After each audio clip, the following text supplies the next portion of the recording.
Welcome back जी नाजरीन, हम break से वापस आ गए हैं और आप देख रहे हैं हमारा शो वीकेंड शाइन विद दैनी शाह। पहला सेगमेंट हमारा ख़त्म हो चुका है और हमारे गेस्ट जो हैं वो चेंज हो चुके हैं। मैं आपके साथ रहूँगी 11 बजे तक और आप हमें लाइव कॉल कर सकते हैं। लाइव कॉल करने के लिए आपकी टीवी स्क्रीन पे हमारे फ़ोन नंबर आ रहे हैं। हमारे साथ मौजूद हैं हमारे जो पहले गेस्ट हैं, उनको वेलकम करेंगे अपने शो पर और फिर अगला आगे जो शो का सिलसिला है वो उनके साथ बढ़ाएंगे। हमारे साथ मौजूद हैं तज्ज़ियाकार हैं मोहम्मद ज़फ़र। अस्सलाम वालेकुम, कैसी हैं आप? ठीक है, अच्छा जी। हमारे साथ दूसरे जो हमारे गेस्ट हैं वो भी तज्ज़ियाकार हैं, उनका नाम है खालिद ख़ान। अस्सलाम वालेकुम, कैसे हैं आप? ठीक है। अच्छा ये बताएं सबसे पहले तो आज हम पहला सवाल जो आपसे और उस पर हम आप दोनों से जवाब में लूँगी कि आज हम बात करेंगे जहांगीर तरीन इशू पे जो अभी चल रहा है, हॉट इशू है, उस पर आपसे बात करेंगे। तो उसके बारे में आप क्या कहना चाहेंगे? बिस्मिल्लाहिर्रहमानिर्रहीम, बहुत शुक्रिया आपका और आपके चैनल का। देखें, जहांगीर तरीन साहब उन लोगों में से हैं कि जिन्होंने पीटीआई की गवर्नमेंट को बनाने में भी बड़ा एक्टिव रोल प्ले किया था और अब वो यही तासुर दे भी रहे हैं कि अगर मैं चाहूँ तो पीटीआई की गवर्नमेंट जो है वो मैं गिरा भी सकता हूँ। अच्छा। जब मैं बना सकता हूँ तो मैं गिरा भी सकता हूँ और उसे ख़त्म भी कर सकता हूँ। और मेरे साथ जो है वर्कान असम्बली भी हैं और वो कौमी और सूबाई असम्बली के अरकान को जो है वो अशाइये पे और खाने पे बुलाकर अपनी स्ट्रेंथ को शो भी करते हैं और उसकी बुनियाद के ऊपर हुकूमत को दबाव में लेने की कोशिश भी करते हैं। अच्छा, मसला ये है कि देखें, पीटीआई की गवर्नमेंट जो है वो एहतिसाब के नारे पर जो है वो वजूद में आई थी और इस हवाले से ये था कि जो दूसरी जो अपोजिशन है उसका एहतिसाब तो बड़े ज़ोर व शोर से जारी था। बिलाशुबा बाज़ पीटीआई के लोगों को भी इस हवाले से जो है वो यानी एहतिसाब का सामना करना पड़ा, अलीम खान वगैरह जैसे लोगों को। लेकिन जैसे ही शुगर का जो मसला था और पाकिस्तान में जो शुगर का बहरान पैदा हुआ, आटे का जो बहरान पैदा हुआ, इस तरह के जो मसाइल पैदा हुए, महंगाई में जो बेपनाह इजाफा हुआ, तो सबसे बड़ा चैलेंज अपोजिशन के बजाय पीटीआई की गवर्नमेंट को महंगाई का था। उस हवाले से उन्होंने जो है वो शुगर मिल मालकान के ऊपर जो है वो पहले और चाहा कि ये इसमें ताउन करें, लेकिन जब उन्होंने ताउन नहीं किया तो फिर उन्होंने जो है वो इन पर इस हवाले से हाथ भी डाला। मैंने पिछले ही शो में गालिबन आपका था या कौन था चैनल था, मैंने कहा था कि होना कुछ भी नहीं है, आखिर में बिलाखिर सुलह हो जाएगी। अच्छा, लोगों को भी ये उम्मीद हो चली थी कि जहांगीर तरीन नाराज़ हो गए हैं, जहांगीर तरीन ग्रुप नाराज़ हो गया है, तो ये शायद कोई इन हाउस तब्दीली की तरफ जो है वो सिलसिला जो है उसका आगाज़ हो गया है और हो सकता है कि सबसे पहले पंजाब गवर्नमेंट ही जो है वो बूजदार साहब को ही जो है वो घर जाना ना पड़ जाए और वहाँ पे कोई और जो है वो तब्दीली आ जाए। शहबाज शरीफ भी रहा हुए और उसके बाद जो है वो इस तरह की बाज़गश सुनाई दी कि शायद जो है वो शहबाज शरीफ और काफ लीग और जहांगीर तरीन ग्रुप और इस तरह से मिल मिला के कोई सिलसिला जो है वो हो जाए। लेकिन कल उस गुब्बारे से भी हवा निकल गई और जो है वो मुझे लगता यह है कि अभी ऊपर से कोई ग्रीन सिग्नल नहीं है और मेरा अंदाज़ा तो ये है कि सब कुछ के बावजूद जब जरदारी साहब की हुकूमत ने 5 साल पूरे किए, नवाज शरीफ साहब की हुकूमत ने 5 साल पूरे किए, दोनों पार्टियों की हुकूमतों ने किए, तो ये भी 5 साल पूरे करेंगे, चाहे यानी अच्छा हो या बुरा हो, लेकिन वो टेन्योर जो है वो इनका मुकम्मल होगा।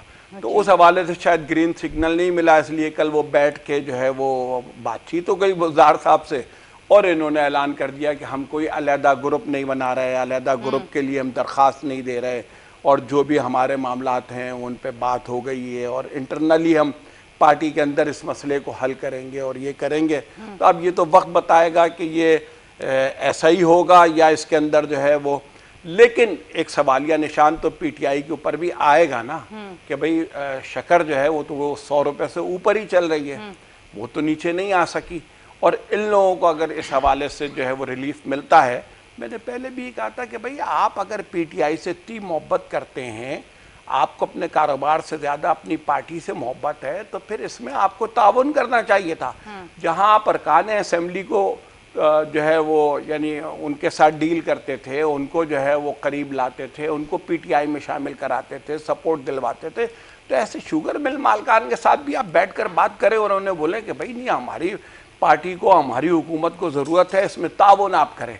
लेकिन जो है वो इस पर कोई कंप्रोमाइज वो करने के लिए तैयार नहीं है। वो कहते हैं पार्टी छोड़ देंगे, हुकूमत गिरा देंगे, लेकिन शक्कर की कीमत कम नहीं होगी, इसलिए कि ये तो आवाम को रिलीफ मिलने वाली बात है ना, तो उसके लिए कोई तैयार नहीं है। तो अब ये तो एक वो इलेक्टेबल्स हैं कि जो जब चाहते हैं किसी हुकूमत को बनाने के लिए जो है अपना किरदार अदा कर देते हैं, और जब चाहते हैं किसी को गिराने के लिए किरदार अदा कर देते हैं, और इनके पैसे और इनका कारोबार और इनका बिजनेस जो है ना वो दिन दोगुनी रात चौगनी तरक्की कर रहा होता है, उस पर कोई हाथ नहीं डाल सकता। ठीक है जी, आप क्या कहना चाहेंगे इस पर?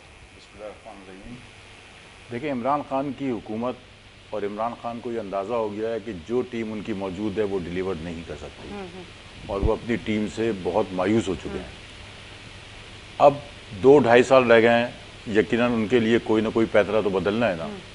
यही हाल तरीन साहब का है, अपने करीब तरीन साथी जो लोग उनके मौजूद हैं, यानी तरीन साहब की भी सोतालिए जो उनके साथ लोग हैं, उनका भी दबाव यही है कि आप इमरान खान की हुकूमत के ख़िलाफ़ कोई बड़ा कदम नहीं उठाएंगे।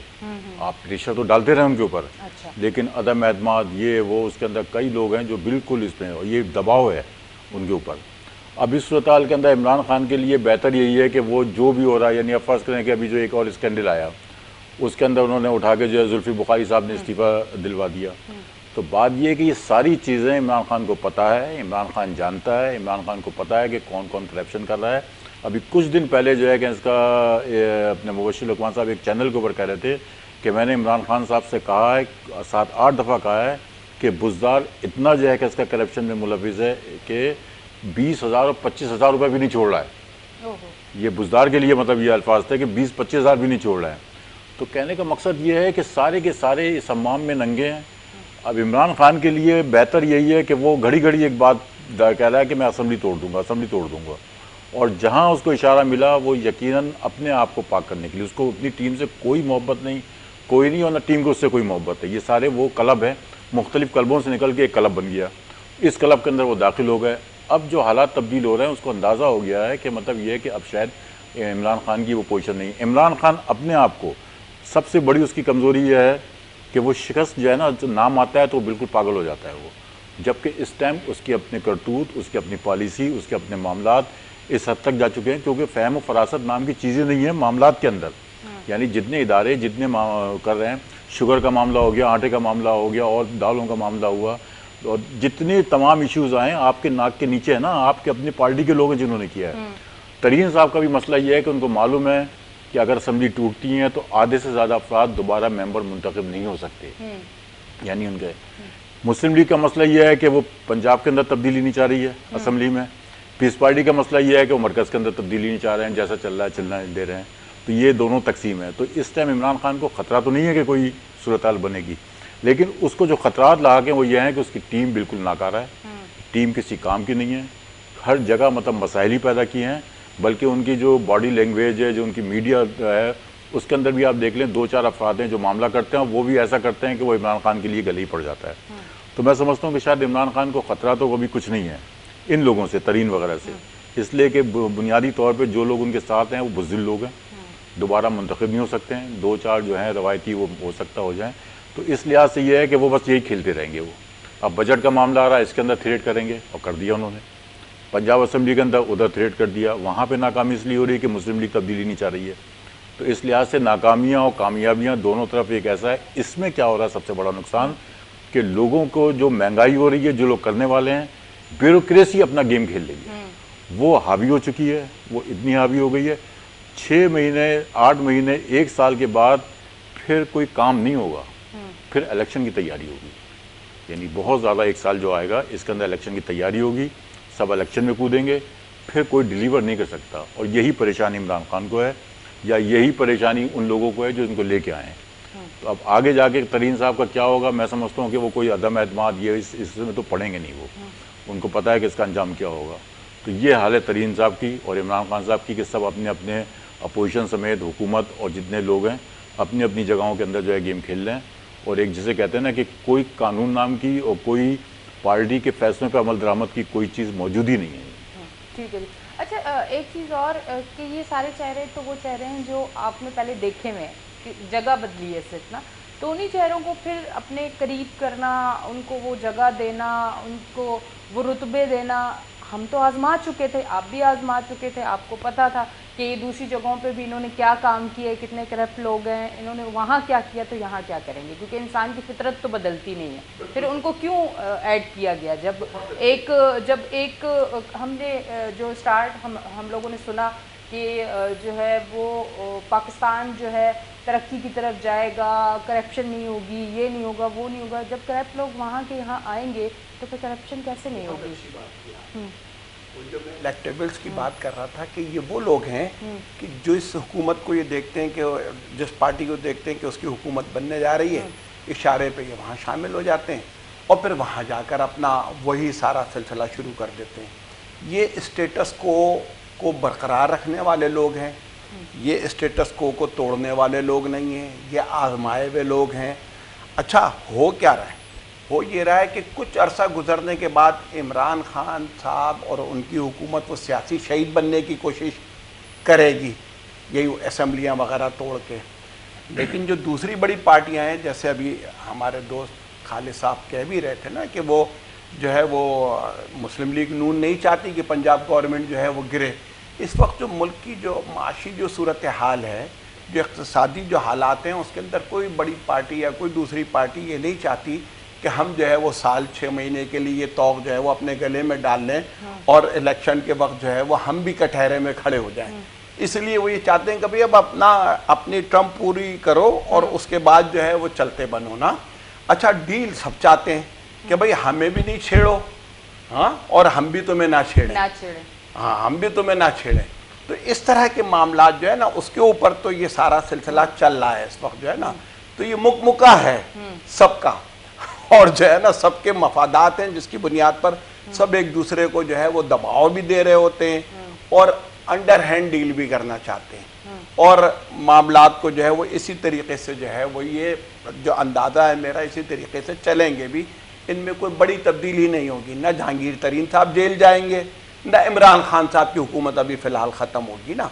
और ये बस ये जो है वो एक, और इमरान खान साहब जो है उन्होंने भी एक तरीक़ा जो है वो ढूंढ लिया है कि वो क्रिकेट के कैप्टन रहे, तो अब वो भी जो है वो कोई बड़ी और बुनियादी तब्दीली लाने के बजाय वो ये होता है कि वो फील्डिंग चेंज कर देते हैं। जैसे ही जो है वो अब बॉलर की पिटाई लग रही होती है, स्कोर जो है वो तेज़ी से बन रहा होता है, तो वो ये होता है कि बॉलर चेंज कर दो, फील्डर चेंज कर दो, इसको इधर से हो उस प्लेस पे पहुंचा दो।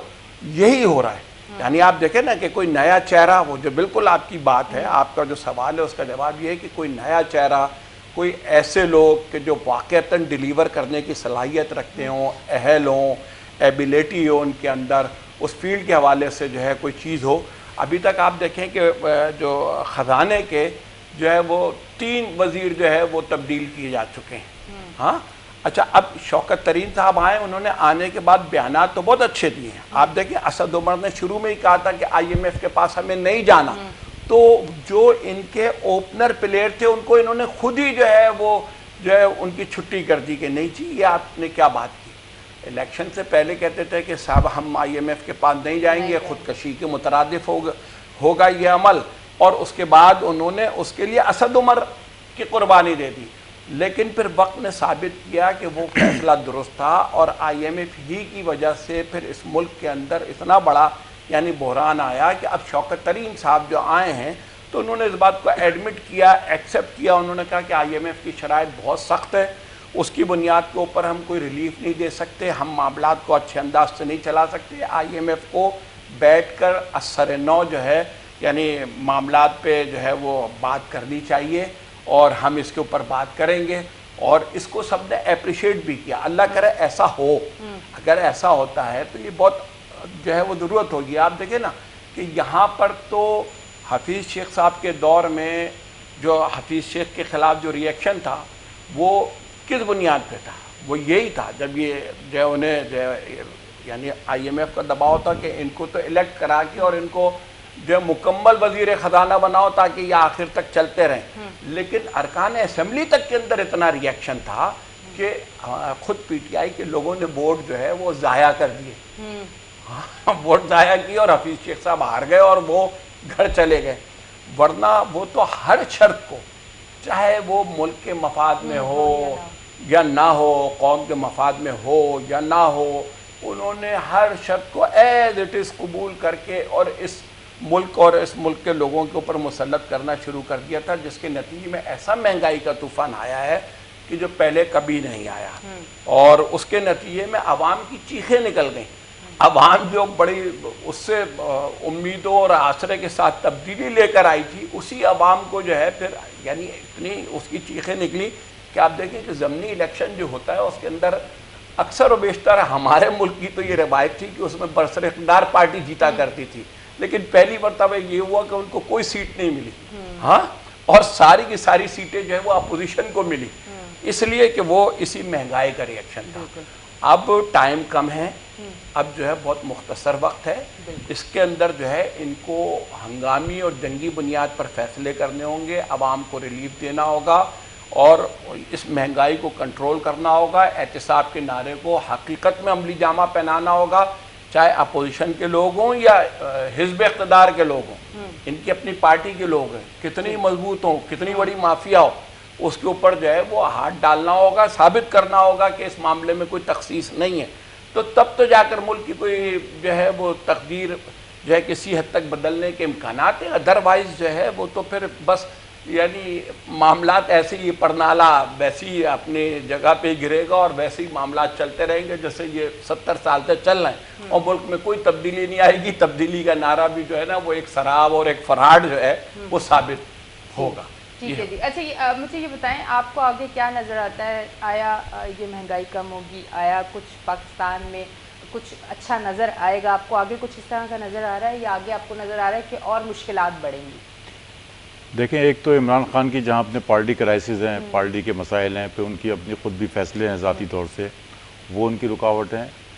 इमरान खान के साथ एक साइड बैग ये भी है कि 2 दफ़ा बल्कि तीसरी लहर आई है ये कोरोना की।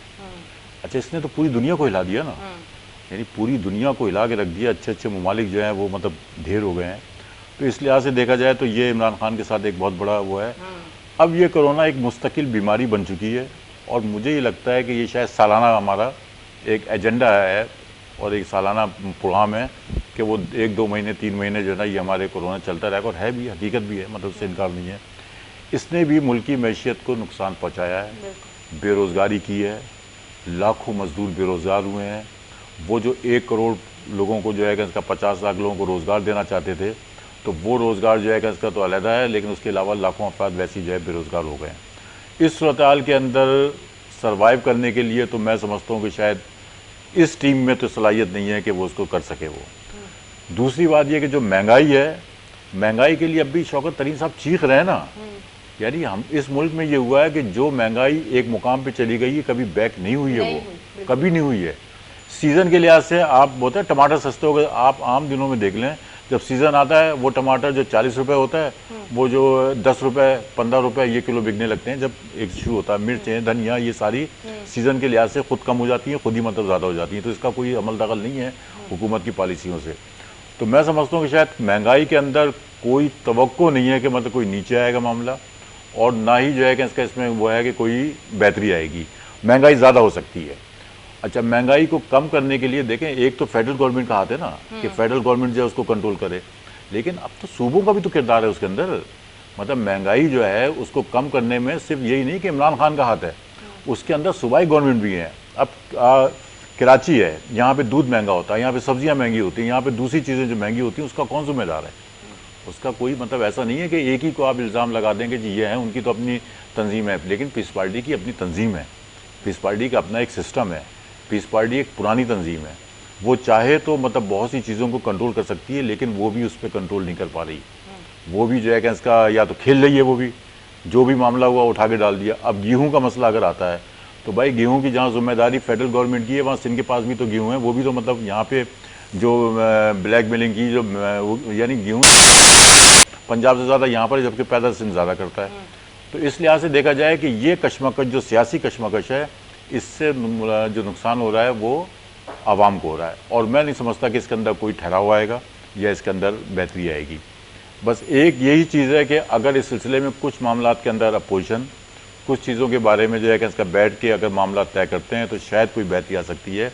बाकी ये है कि महंगाई के सिलसिले में तो कुछ भी नहीं है। दूसरी बात यह है कि आखिरी जो दिन अब शुरू होंगे 1 साल के बाद, इसके अंदर इमरान खान, मैंने जैसे पहले कहा कि उसकी अपनी टीम इस काबिल नहीं है कि उसको जो है कि इसका डिलीवर कर सके।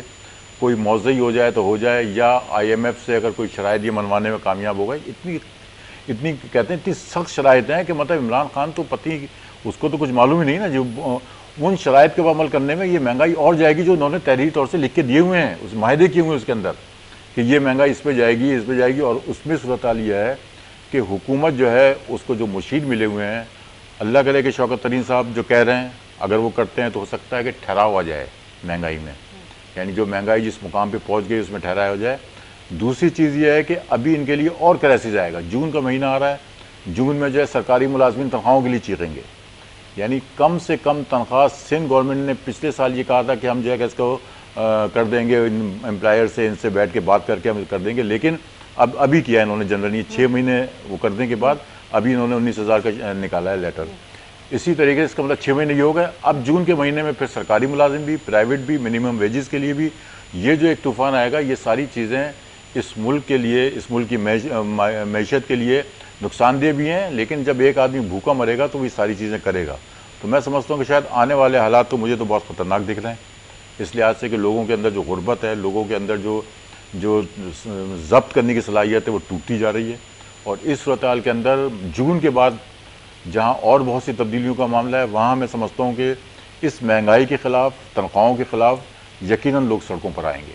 कम अज़ कम कुछ नहीं तो सरकारी मुलाजिम और प्राइवेट सेक्टर के लोग जो हैं वो अब शायद ज़्यादा बर्दाश्त ना कर सकें इस बात को। ठीक है जी। अच्छा, थोड़ा सा इस पर भी बात करते हैं कि इलेक्ट्रिक, आपको पता है यूनिट जो है वो ट्रिपल रेट बढ़ चुका है, ऊपर आ चुका है। अच्छा, वो कहते हैं कि कुछ जितनी मेरी नॉलेज है या मैंने जितना सुना है कि 100 यूनिट्स के बाद जो है वो पर यूनिट पे पैसे तब्दील हो जाता है। हाँ, तो ये ऐसा क्यों है, इसकी क्या वजह है? और लोग इतने परेशान हैं, जहाँ इतनी ज़्यादा महंगाई है, जहाँ अब 2 वक्त का खाना मुश्किल हो रहा है, जिनके घर किराए पे हैं उनके लिए ज़्यादा मुश्किल हो रही है।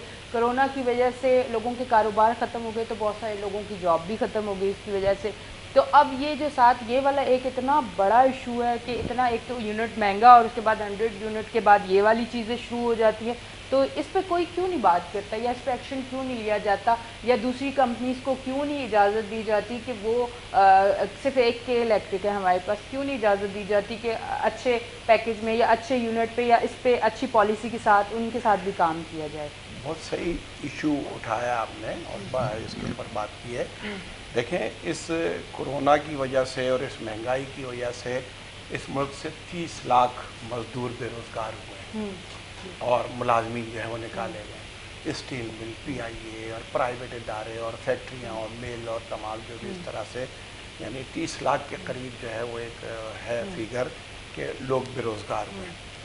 दूसरी तरफ ये जो यूटिलिटी बिल्स का मसला है, ख़ास तौर से ये KC के ये यूनिट का मसला, ये बात बिलाशुबा दुरुस्त है कि यानी जैसे मिसाल इसकी यूँ ले लें कि जैसे आप पेट्रोल पंप पर जो है वो गाड़ी में पेट्रोल डलवाने जाएं और वो ये कहें कि साहब 1 लीटर आप डलवाएंगी तो ये 100 रुपये का है, और अगर आपको 5 लीटर डलवाना है तो फिर ये 500 रुपये पर लीटर हो जाएगा, और अगर जो है वो आपको 10 लीटर डलवाना है तो फिर जो है ये 1000 रुपये पर लीटर हो जाएगा।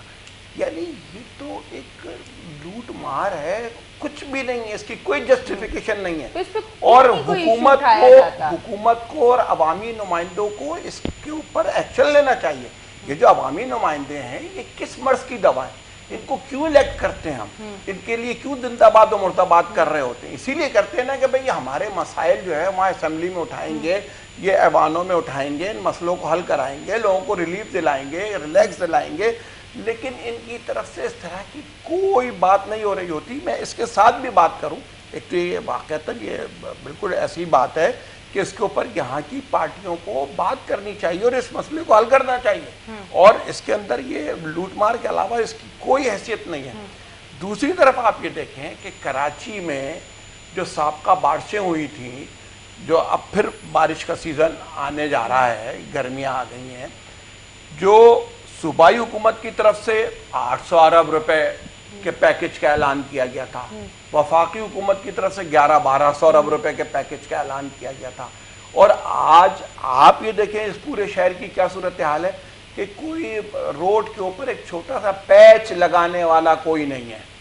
सॉलिड वेस्ट जो कचरा उठाने वाला जो डिपार्टमेंट है हमारे यहाँ, यानी उसका रोजाना जो है वो हर डिस्ट्रिक्ट का लाखों रुपए का बिल जो है वो पेट्रोल की मद में जाता है कि जो गाड़ियां कचरा उठाएंगी, और वो रोजाना इस्तेमाल हो रहा होता है और कचरा उठ नहीं रहा होता, ढेर लग रहे हैं। ईद है, ईद के मौके के ऊपर भाई वो तो वहां पर तो सैनिटरी वर्कर ज्यादातर जो है वो यानी वो है कि जिनको आप इस वक्त बुलाकर उनसे काम ले सकते थे, उसके अलावा नहीं लेते। यानी आप नतीजतन आप देखें कि कराची जो है वो कचरे के ढेर में तब्दील हो चुका है। और यानी ये कि सॉलिड वेस्ट की तरफ से जो है वो पेट्रोल की मद में रोजाना करोड़ों रुपए जो है वो तो खर्च हो रहे होते हैं, लेकिन जो है वो कोई उसका रिजल्ट कराची के लोगों को नहीं मिल रहा होता। वफाकी हुकूमत का पैकेज पूछने वाला भी कोई नहीं है, पूछने वाला भी कोई नहीं है। और वफाकी हुकूमत का पैकेज है 11-1200 अरब रुपए का, सूबाई हुकूमत का पैकेज है 800 अरब रुपए का, और काम और कारकर्दगी उस हवाले से कहीं नजर नहीं आती कि भाई उसके हवाले से चीज नजर आ रही हो कि भाई रोडें बन रही हैं। मलीर का इलाका है, मेन रोड्स हैं, पूरे कराची का ये हाल है, मलीर ही क्या, लेकिन मेन रोड्स हैं वो पर चल रहा है, वो कोई लाइन की खुदाई हुई, पूरा मेन रोड खुदा हुआ है, खंडर में तब्दील हुआ है, कोई उसके ऊपर एक्शन लेने के लिए तैयार नहीं है। एडमिनिस्ट्रेशन भी मौजूद है और जो है वो बल्दिया भी मौजूद है। पहले तो ये था कि ये MQM और पीपल्स पार्टी की लड़ाई थी, वो कहते थे कि बजट नहीं मिल रहा, ये कहते थे हम बजट देते हैं, वो पता नहीं कहाँ खर्च हो जाता है। अब तो टोटल सूबाई हुकूमत की जिम्मेदारी है और सूबाई हुकूमत को अपनी जिम्मेदारी को अदा करना चाहिए, और ये वक्त है कि ये अपनी कारकर्दगी को बेहतर बनाकर यहाँ पर जो है वो आगे वोट लेने नहीं लेने, लेकिन बस मसला ये कि लोग भी जब वोट देने का वक्त आता है, जब इलेक्शन का वक्त आता है, तो उस वक्त जो है वो कहीं कौमियत का शिकार हो जाते हैं, कहीं ज़बान का शिकार हो जाते हैं, कहीं जो है वो किसी फ़िरक़े और मसलक का शिकार हो जाते हैं। यानी वोट देने की बुनियाद बरादरी, ज़ात बरादरी और ये सारे सिलसिले, और फलानी पार्टी और फलानी पार्टी, कारकर्दगी की बुनियाद के ऊपर अगर यहाँ वोट देने का सिलसिला शुरू हो जाए तो मैं समझता हूँ कि फिर लोग इस तरफ तवज्जो देंगे, फिर सियासी पार्टियाँ इस तरफ तवज्जो देंगी, फिर जो है उनकी कोशिश होगी कि हम जो है इस हवाले से लोगों को ज़्यादा सहूलत पहुँचाएँ। इसमें एक कंपटीशन शुरू हो जाएगा। लेकिन अभी तो ना वो 11-1200 अरब रुपए का पैकेज जो है वो इस्तेमाल हो रहा है, ना वो 800 अरब का इस्तेमाल हो रहा है। अगर एक भी इस्तेमाल करे तो दूसरा भी जो है वो यानी अपना जो है वो उस पैकेज को उस हिसाब से इस्तेमाल करेंगे। अच्छा, एक चीज़ मैं आपसे पूछना चाहूँगी कि एक बड़ी चीज़ जो है वो सब आवाम को जब सुनाई दी तो बड़ी खुशी भी हुई हम लोगों को कि चाइना से मुआहदा हो गया या होने जा रहा है या होने वाला है, कि ये स्टार्ट की बात है कि हमें बिजली चाइना देगी और जो है उसके बड़े कम पैसों में हमें मिलेगी, तो हम जैसी आम आवाम जो है वो तो बड़ी खुश हो गई कि अब तो कम से कम बिजली के रेट तो कम हो जाएंगे।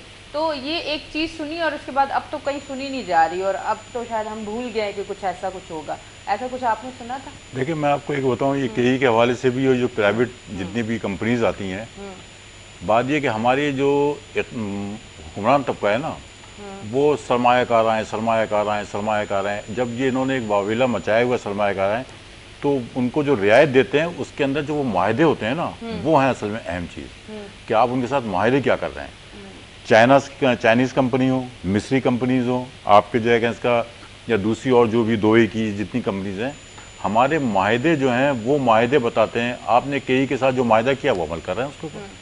मतलब ये चीज़ें तो गवर्नमेंट की तय करने की है ना।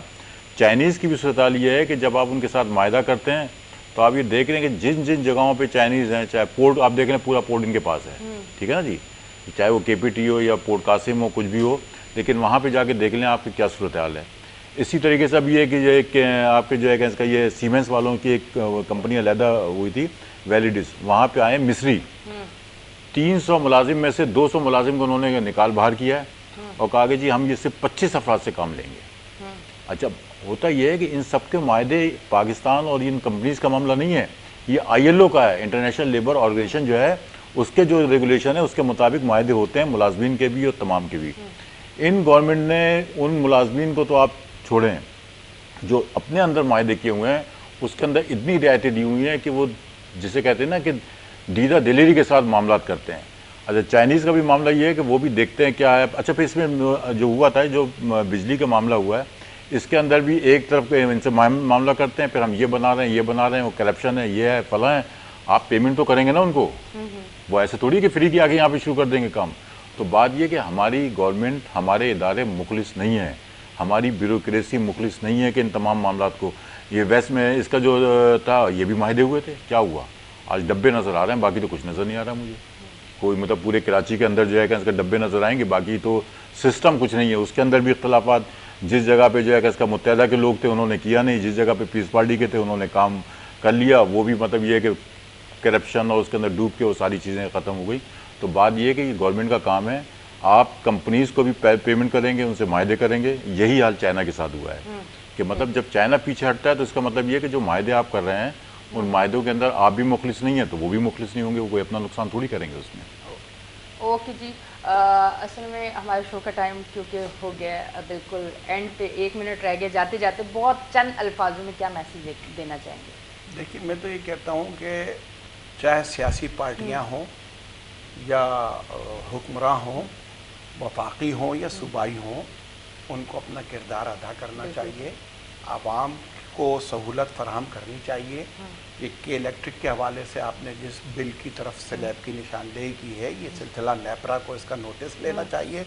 यहाँ के कराची के अरकान असम्बली को इसके हवाले से जो है वो चाहे किसी पार्टी से ताल्लुक़ रखते हों, उन्हें बात करनी चाहिए और इस सिलसिले को कंट्रोल करना चाहिए। गर्मियाँ आ रही हैं, गैस, पानी, बिजली सबकी शॉर्टेज जो है वो अभी से शुरू हो गई है। आवाम को तंग किया जा रहा है, ये सिलसिला बंद होना चाहिए। अगर आगे इलेक्शन के अंदर जो है वोट लेने हैं तो फिर कारकर्दगी दिखानी होगी। बिल्कुल जी, बहुत बहुत शुक्रिया आप हमारे शो में आए। और नाज़रीन, जैसे कि आपको पता है कि हमारे शो का टाइम 11 बजे तक, क्योंकि 9 से 11 मैं आपके साथ होती हूँ सैटरडे संडे, तो शो का टाइम बिल्कुल ख़त्म हो चुका है। पर आपके साथ हमेशा मेरी दुआ है कि आप खुश रहें, आबाद रहें, इसी तरह मेरा शो देखते रहें, पसंद करते रहें, अपनी मोहब्बत देते रहें और इसी तरह सैटरडे संडे में लाइव आपके साथ होंगी। तो अपना रखें बहुत ज़्यादा ख्याल। अपनी होस्ट एनी शाह को दें इजाज़त, अगले हफ्ते फिर मिलूँगी। अल्लाह हाफिज़।